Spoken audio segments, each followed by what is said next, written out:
Namaskar. Welcome to another episode of Editorial. So, it's going to be Ashok Gehlot versus Shashi Tharoor for running for the Congress president. Let's talk about both these gentlemen. Let's talk about their achievement and let us talk about who do we think could win the race. So that's my topic number one. My topic number two is very interesting. It's a brilliant article from the Indian Express written by Diptiman Tiwari, where he talks about a surge in share of opposition leaders in CBI net.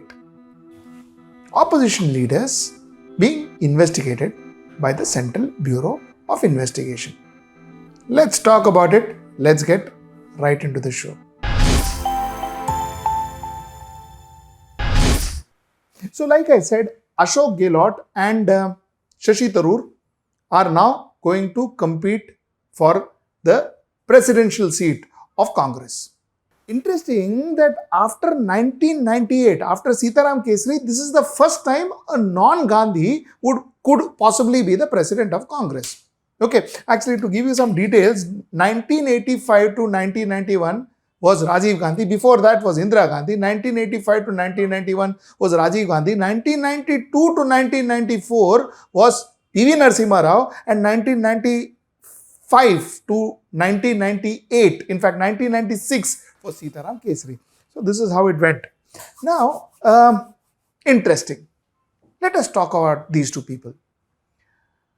In fact, what is interesting is these two gentlemen represent two different category of Indians. They represent two different India, technically speaking. Let's go with the background of Shashi Tharoor. Shashi Tharoor is a three-time MP. I mean, this is the third time that he is MP from Thiruvananthapuram. That is the capital of Kerala.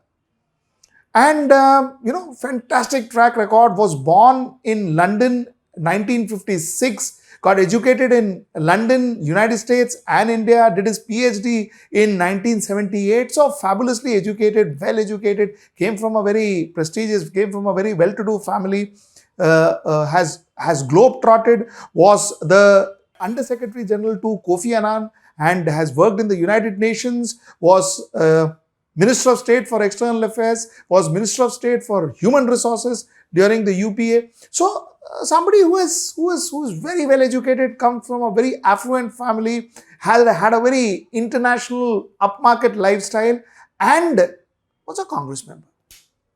The Congress member. So this is what Shashi Tharoor is. He's an author and he's one of the best-selling authors, fabulously active in social media, huge following in social media. In fact, he's got close to 8.3 million followers currently in social media. And he was the first, I'm told, to achieve the 100,000 followers list in Twitter and all of that. So very, very popular person as far as social media is concerned. But the fact is, I say he represents the elite India. He does not represent the mass India. That's not what he represents. He has not been part of any mass movements. He has not been part of any major political movements. He has not been part of any major election where he has played a very vital role for the party to win the elections, for creating alliances, creating tie-ups, getting people together, making a candidate win. All of that he has not done. But what he has done is he has spoken for the party well. He has represented our country well in different international forums. This he has done. So he is standing for the presidential elections. Now let's come to Gehlot.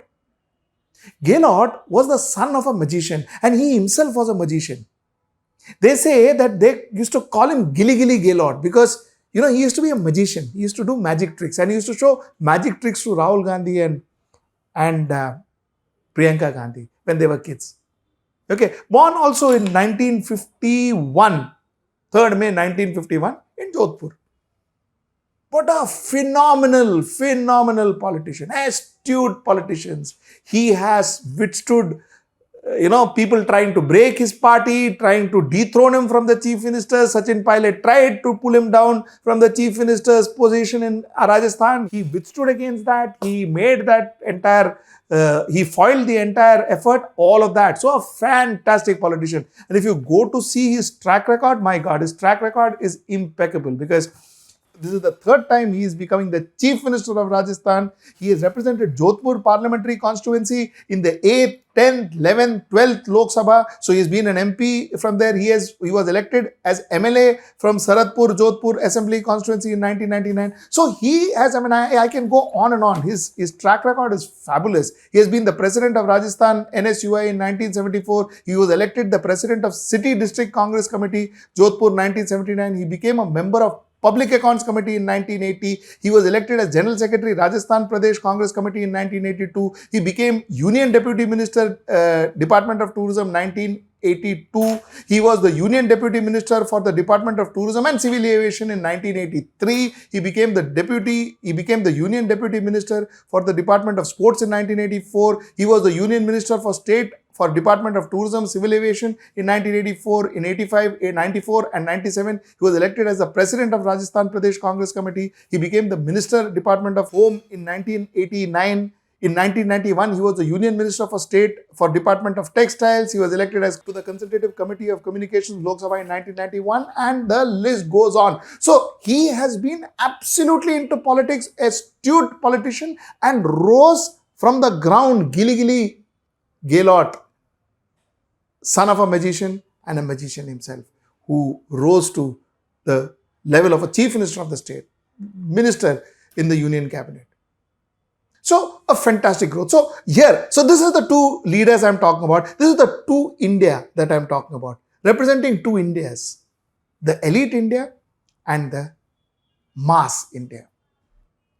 Now, one should also talk, if one has to analyze it, we can easily say that, you see, a Gehlot may prove to be a much better president than Shashi Tharoor, because Gehlot is far more experienced than Shashi Tharoor.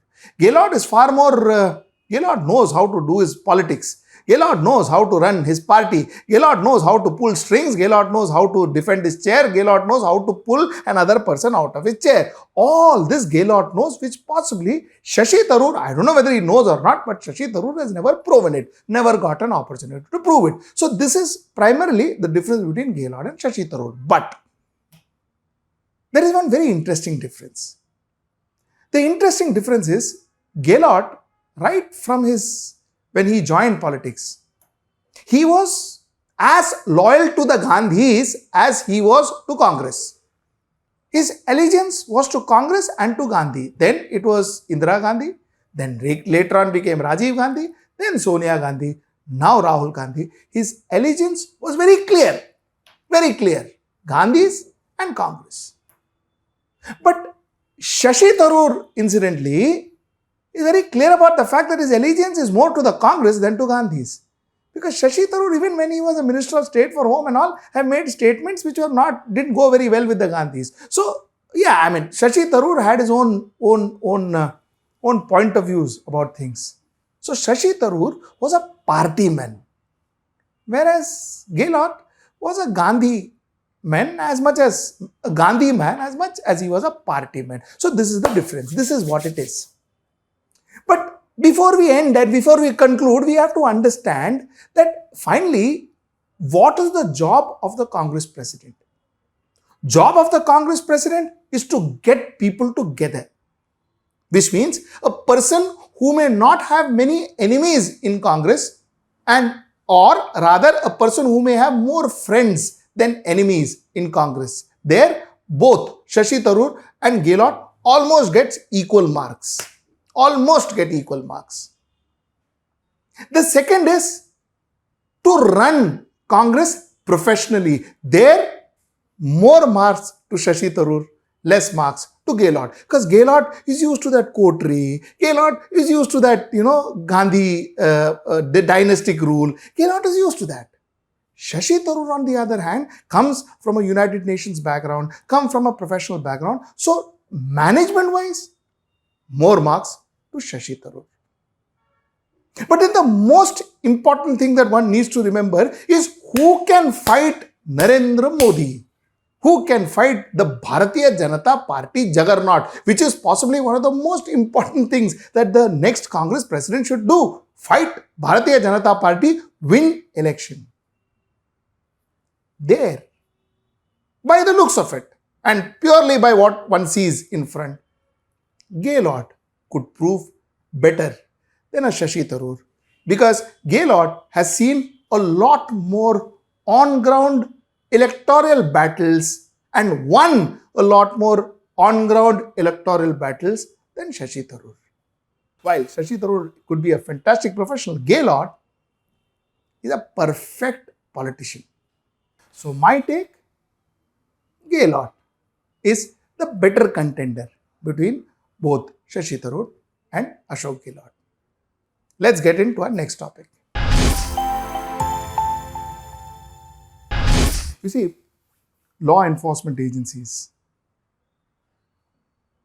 going after politicians, investigating politicians is a good thing. Because politicians or no politicians, you have committed a crime, you should be punished for it, no matter who you are. No matter who you are, politician, journalist, film star, whoever, you should be punished. But you should be punished because you committed a crime. That is the rider number one. The rider number two is law should be made to see crime without any biasness. When the ruling party, somebody does a crime, that is not a crime. But when an opposition thinks of a crime, he is picked up and put behind bars. You are picked up and put behind bars because you may prove to be a very strong opposition in the next coming elections. Wrong. This harms our democracy, therefore directly harms our country. Now let me tell you, has this been happening recently? No, actually not.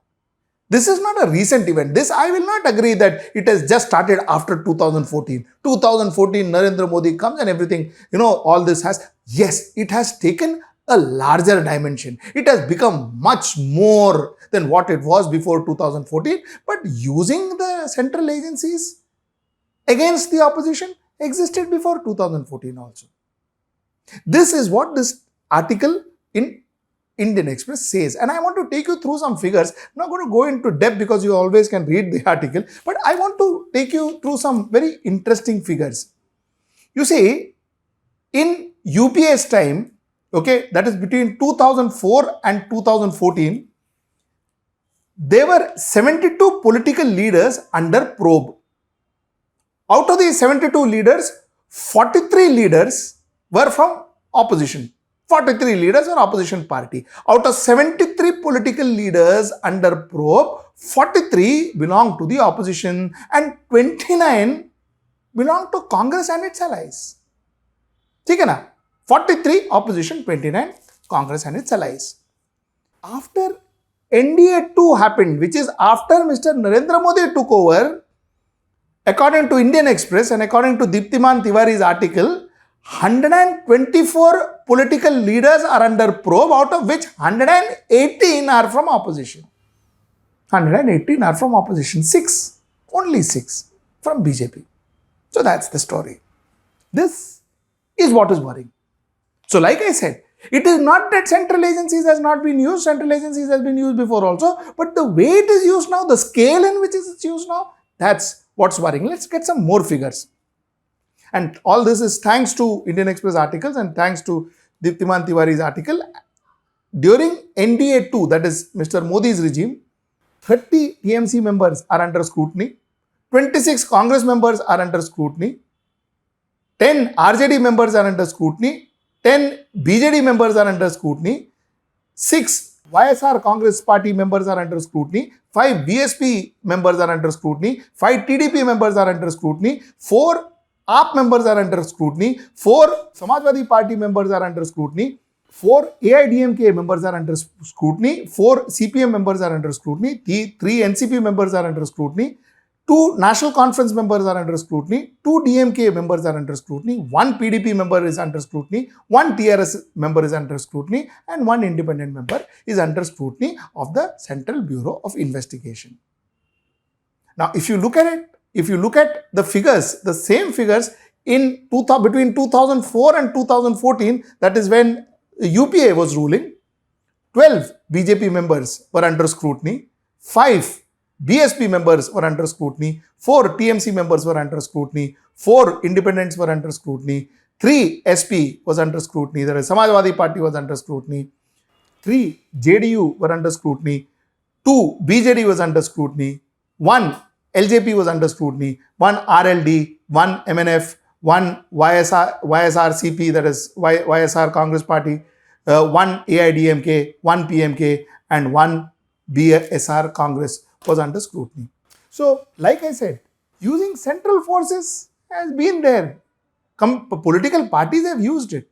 The scale in which it is used currently is far higher.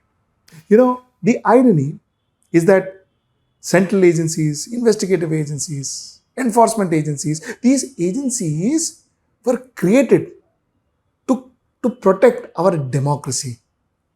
Corruption is reduced, especially in politics, especially in administration.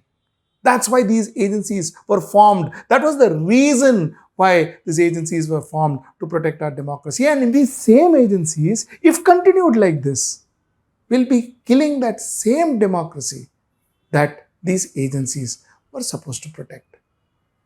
That's the sad part of the story. Till I see you next time, that is on Thursday at 10 p.m. Namaskar.